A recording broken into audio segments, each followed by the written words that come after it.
السلام علیکم پیارے بچوں، امید ہے کہ آپ خیریت سے ہوں گے۔ میں آپ کی اسلامیات کی ٹیچر مس رضوانہ ہوں۔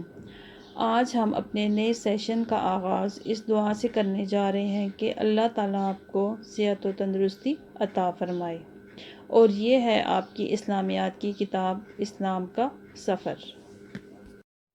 آئیے اب ہم چلتے ہیں اپنے سبق کی طرف، جس کا عنوان ہے سفر شروع ہوتا ہے۔ تو کون سا سفر شروع ہوتا ہے، کیسا سفر ہے، یہ آج ہم اس سبق میں پڑھیں گے۔ آج حذیفہ کی زندگی کا اہم دن تھا، یعنی آج حذیفہ کی زندگی کا ایک خاص دن تھا۔ کیوں خاص دن تھا؟ اس لیے کہ آج کے دن اس کے بڑے بھائی کی شادی ہوئی تھی۔ گھر مہمانوں سے بھرا ہوا تھا، یعنی گھر میں بہت زیادہ مہمان تھے۔ دسترخوان پر مزیدار پکوان، گانے بجانے کی محفل اور خوبصورت ملبوسات نے خوشیوں کے رنگ بکھیرے ہوئے تھے۔ دسترخوان پر مزیدار پکوان، یعنی دسترخوان پر مزے مزے کے کھانے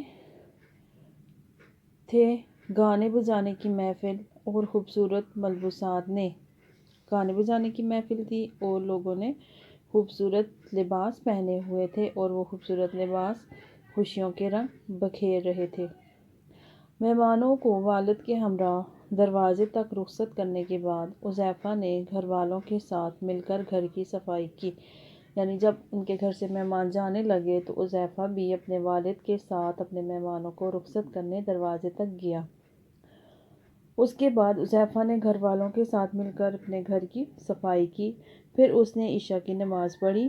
اس وقت اسے ایک عجیب سا احساس ہوا کہ اسے سجدہ کرنے میں جو لذت حاصل ہوئی ہے وہ مزیدار کھانوں، نئے کپڑوں اور حتیٰ کہ دوستوں کے ساتھ ہلا گلا کرنے سے کہیں زیادہ تھی۔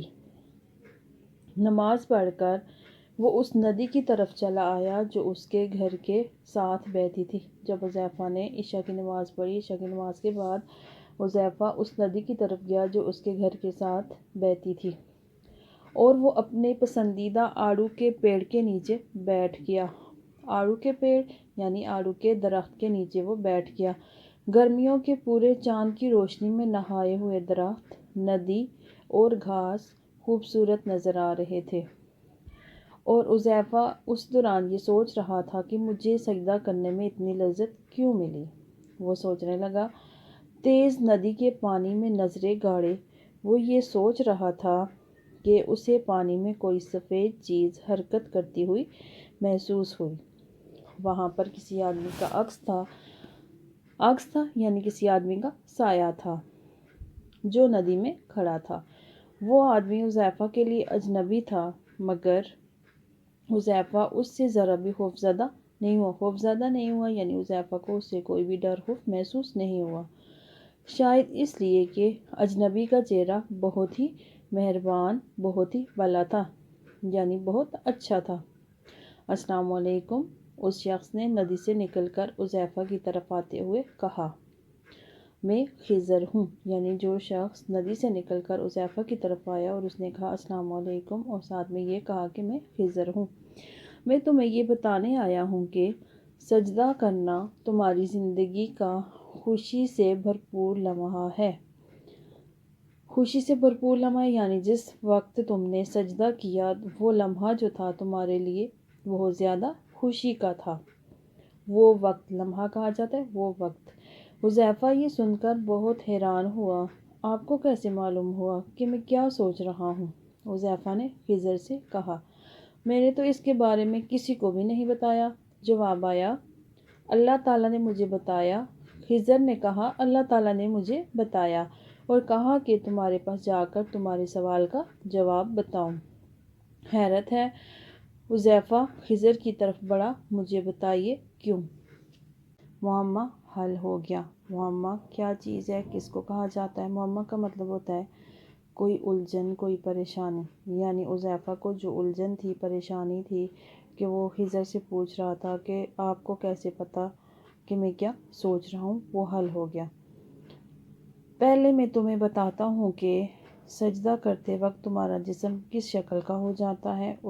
خضر نے حذیفہ سے کہا، تمام چیزوں میں زمین سب سے زیادہ مضبوط اور طاقتور ہے۔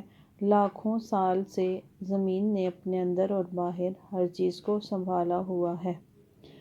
جب تم سجدہ کرتے ہو تو ہاتھوں، پیروں اور پیشانی سمیت تمہارے جسم کے 8 حصے زمین سے ملتے ہیں اور تم ایک پہاڑ کی طرح نظر آتے ہو۔ پہاڑ طاقت کی نشانی ہے اور تمہیں بھی طاقتور ہونا اچھا لگتا ہے۔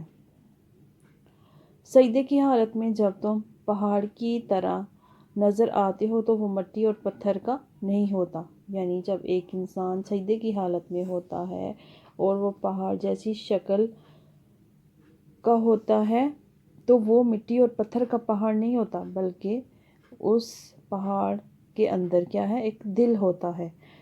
تمہارا دل سجدے کے وقت اللہ کا سامنا کرتا ہے اور تمہارے دل کو اللہ کا سامنا کرنا بہت اچھا لگتا ہے۔ میں تمہیں ایک وجہ اور بتاتا ہوں جس کے لیے تمہیں سجدہ بہت پسند ہے۔ سجدے میں تم کہتے ہو سبحان ربی الاعلیٰ، یہ اللہ تعالیٰ کی سب سے اعلیٰ تعریف ہے، یعنی بلند و برتر تعریف ہے۔ جب تم یہ 3 الفاظ ادا کرتے ہو تو اللہ تمہارے اور قریب آ جاتا ہے، یعنی جب تم اللہ تعالیٰ کی تعریف بیان کرتے ہو تو تمہیں اللہ تعالیٰ کا قرب حاصل ہوتا ہے، تم اللہ تعالیٰ کے قریب ہو جاتے ہو۔ اللہ کی یہ تعریف تمہارا دل بھی سن رہا ہوتا ہے۔ آپ دیکھیں اپنی کتاب کے صفحہ نمبر 6 پر۔ سب سے پہلے کیا ہے؟ سورۃ الاعلیٰ کی پہلی آیت، سبح اسم ربک الاعلیٰ۔ اس آیت میں 4 الفاظ ہیں۔ سبح کا مطلب ہوتا ہے تسبیح، تعریف، اسم نام، ربک اللہ تعالیٰ، الاعلیٰ بہت اعلیٰ مقام والا۔ جب کبھی بھی حضرت محمد صلی اللہ علیہ وآلہ وسلم نے یہ آیت سنی تو آپ نے جواب میں کہا سبحان ربی الاعلیٰ، سبحان پاک ہے، ربی الاعلیٰ میرا رب بلند اور اعلیٰ مقام والا ہے۔